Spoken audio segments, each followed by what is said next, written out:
Most people think that at 99 years old, the thing you'd fear most is the end, but the truth is much quieter and heavier than that.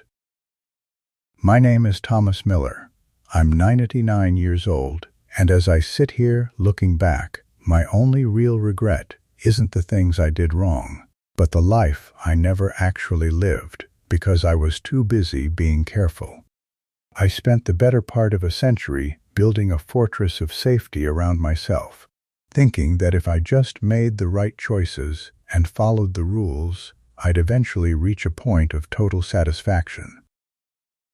But standing here at the finish line, I realized that I traded my fire for a comfortable seat by a cold fireplace. And I want to tell you how that happened, so you don't find yourself in this same chair one day. I grew up in a time where security was the ultimate prize, and my parents, having seen the world fall apart once or twice, hammered it into me that a steady hand and a predictable path were the marks of a successful man. I took that to heart early on, choosing the college major that promised a pension over the one that made my pulse quicken. I remember the exact moment I turned down a chance to move across the country for a job that sounded like an adventure, because the benefits package wasn't as robust as the one in my hometown.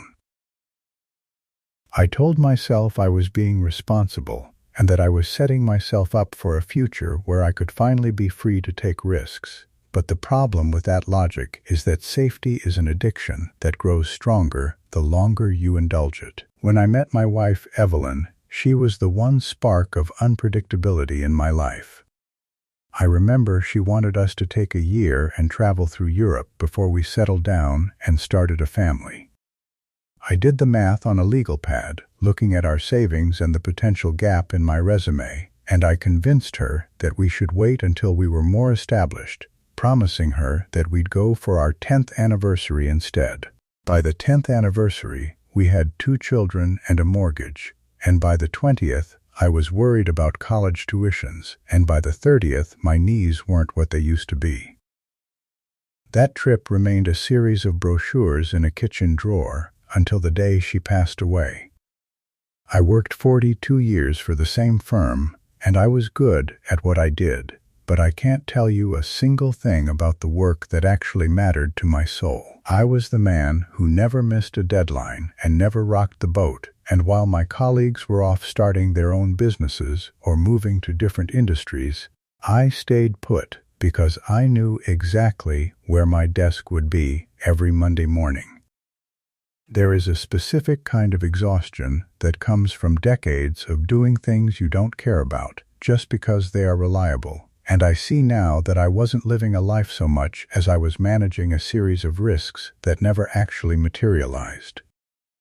I remember a Tuesday afternoon about 40 years ago, when a friend of mine came to me with a wild idea for a new way to ship freight, and he wanted me to be his partner, but it required us to put up our houses as collateral. I stayed awake for 3 nights straight thinking about it, feeling a genuine excitement I hadn't felt since I was a boy, but in the end, the fear of losing what I had outweighed the possibility of what I could become, so I said no. He went on to build something incredible, and while I don't envy his money, I deeply envy the look in his eyes whenever he talked about those early, uncertain days, because he was truly awake and I was just keeping a steady pulse. The tragedy of a safe life is that it feels very reasonable while you're in it, and you can always justify your timidity as wisdom or maturity. But when you get to be my age, the perspective shifts completely. You realize that the things you were so afraid of losing, your reputation, your bank balance, your social standing, are all temporary anyway, and the only thing you actually take with you to the end is the memory of your own courage or the weight of your own hesitation. I spent my life avoiding the what-ifs of failure, but I ended up trapped in the what-if of never trying, which is a far more painful place to reside.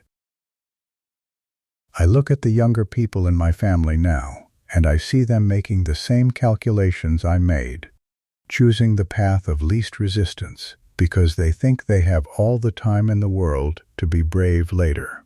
But later is a ghost that never shows up, and the windows of opportunity don't stay open forever. They creak shut so slowly you don't even hear the latch click until it's too late to turn the handle. I think about the conversations I didn't have because I was afraid of being vulnerable, and the places I didn't see because I was worried about the cost of the ticket.